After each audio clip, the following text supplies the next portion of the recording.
Hello বন্ধুরা, কেমন আছেন সবাই? আশা করি খুব ভালো আছেন।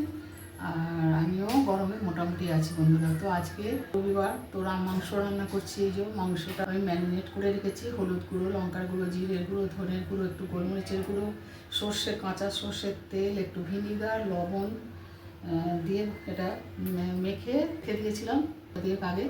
তো এইবার মাংসটা রান্না করব আমি।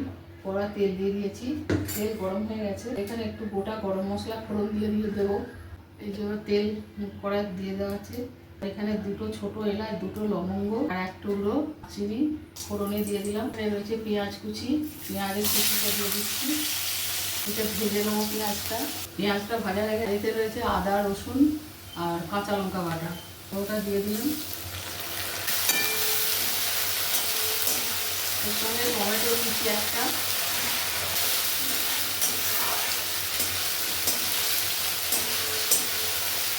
দিয়ে দিচ্ছি। এর সঙ্গে এখানে সব মশলাগুলো দিয়ে দিচ্ছি।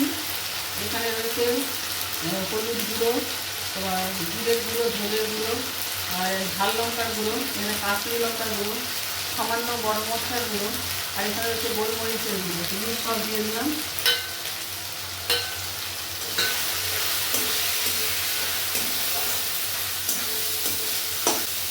ভালো করে এটা মশলাটা কষে দেবো। মশলাটা একদম কষা হয়ে গেছে। এবার এতে একটু ঘরে বানানো গরম মশলা দিচ্ছি, হাফ চামচের মতো। একটু জল দিয়ে মশলাটা আমি কষে নিয়েছি, ওটা দেখানো হয়নি, অল্প জল দিয়েছিলাম। মশলা একদম রেডি। এবার মাংসটা দিয়ে দিচ্ছি। মাংসটা দিয়ে বেশ কিছুক্ষণ ধরে ভালো করে এটা কষে নেব। মাংসটাকে ম্যারিনেটের সময় নুন দিয়ে মাখানো ছিল আর মশলা কষার সময় দিয়েছি, আর এখন একটু অল্প একটু দিয়ে দিচ্ছি। মাংসটা পুরো কষা হয়ে গেছে। একদম গরম জল অল্প অল্প দিয়ে মাংসটাকে অনেকক্ষণ ধরে ভালো করে কষে নিয়েছি। এই যে মাংসটার পরিমাণ যতটা দেখাচ্ছিল এখন তার থেকে অনেকটা কমে গেছে। এগুলো নরম মতো হয়ে এসছে।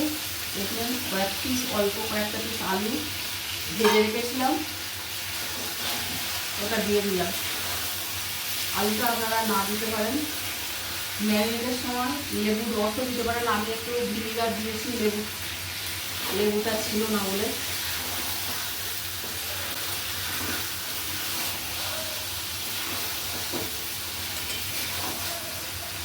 এবার আমি এদিকে গরম জল বসিয়ে দিয়েছি, গরম জলটা এর মধ্যে দিয়ে দেবো। আলু আর মুরগির মাংস ঝোল হচ্ছে বন্ধুরা। এবার এটা সেদ্ধ হবে। মাংস আলু বেশ কিছুক্ষণ ফুটিয়ে নিয়েছি, এগুলো সেদ্ধ হয়ে গেছে। এখন এর মধ্যে একটু এই মিট মশলা, এই মিট মশলাটা দিলে কিন্তু দারুণ টেস্ট হয় বন্ধুরা, আপনারা এইভাবেও একবার করে দেখবেন। এবার আমি এর মধ্যে একটু মিট মশলা দিই, মিট মশলাটা একটু মিশিয়ে দিচ্ছি।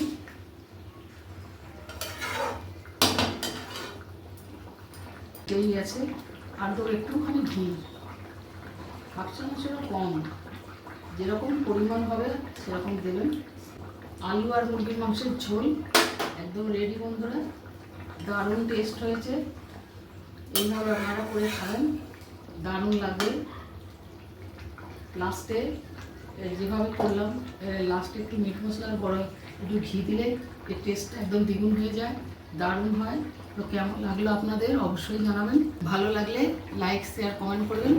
তো আজকের মতো তাহলে রাখছি বন্ধুরা, আবার আসবো অন্য কোনো রেসিপি নিয়ে। আপনারা খুব খুব ভালো থাকুন। প্রচুর গরম পড়েছে, সাবধানে থাকুন। জয় গুরু, জয় মাতারা।